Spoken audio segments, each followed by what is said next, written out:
বাণিজ্যের আড়ালে প্রায় ১,০০০ কোটি টাকা পাচারের অভিযোগে সাবেক প্রধানমন্ত্রীর উপদেষ্টা সালমান এফ রহমান সহ ২৮ ব্যক্তির বিরুদ্ধে ১৭টি মামলা করেছে ক্রিমিনাল ইনভেস্টিগেশন ডিপার্টমেন্ট সিআইডি।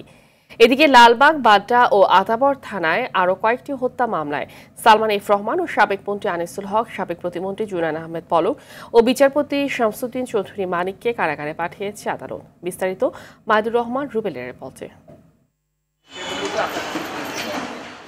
দফায় দফায় রিমান্ড শেষে কারাভোগ করছেন বিগত সরকারের মন্ত্রীসহ বেশ কয়েকজন গুরুত্বপূর্ণ ব্যক্তি। আইনের লোকের বেআইনি কর্মকাণ্ডের দায়ে তাদের এই কারাবাস।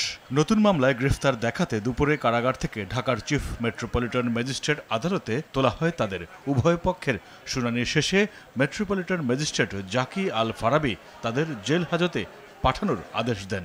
শামসুদ্দিন চৌধুরী মানিককে সোনেশ দেখানো হয়। আব্দুল্লাহ আল মামুন, জুনায়েদ হোসেন পলক, সালমান এফ রহমান এবং আনিসুল হককে সোনেশ দেখানো হয়। এর আগে কয়েকটি মামলায় গ্রেফতার হয়ে রিমান্ডে ছিলেন সালমান এফ রহমান ও আনিসুল হক, যে কারণে পুলিশের পক্ষ থেকে চায়নি রিমান্ড। তাদের আইনজীবীরা বলেন, নতুন করে আর কোনো তথ্য তাদের কাছ থেকে পাওয়া যাবে না। কাউকে নির্দেশনা দিয়েছে কিনা এরকম কোনো ভিকটিম বা ব্যক্তিকে পাওয়া যায় নাই, কারো স্টেটমেন্ট পাওয়া যায় নাই যে তারা বলেছে হ্যাঁ ওনারা আমাদেরকে নির্দেশ দিয়েছে আন্দোলন ঠেকানোর জন্য। ইতিপূর্বে ওনাদেরকে বিভিন্ন মামলায় রিমান্ডে নেওয়া হয়েছে, একাধিকবার জিজ্ঞাসাবাদ করা হয়েছে। এই নতুন করে ওনাদের কাছ থেকে তথ্য পাওয়ার আর কোনো কিছুই নেই। এগুলো জাস্ট হয়রানি করার জন্য ওনাদেরকে সোনেশ দেখানো হচ্ছে। এছাড়া সাবেক প্রতিমন্ত্রী জুনায়েদ আহমেদ পলক এবং সাবেক আইজিপি চৌধুরী আব্দুল্লাহ আল মামুনকে নতুন মামলায় গ্রেফতার দেখিয়ে পাঠানো হয় কারাগারে। সিলেট থেকে জামিন নিয়ে ঢাকায় ফেরার পর পুনরায় গ্রেফতার হলে প্রথমবারের মতো ঢাকার আদালতে তোলা হয় আপিল বিভাগের সাবেক বিচারপতি শামসুদ্দিন চৌধুরী মানিককে। যে অভিযোগ করা হয়েছে শামসুদ্দিন চৌধুরী মানিকের, এই অভিযোগগুলি কোনোভাবেই সঠিক না। যে ওনাকে যদি এই মামলায় সম্পৃক্ত করা হয় তাহলে জুডিশিয়ালের প্রতি এবং আইনের প্রতি মানুষের শ্রদ্ধা হারাবে।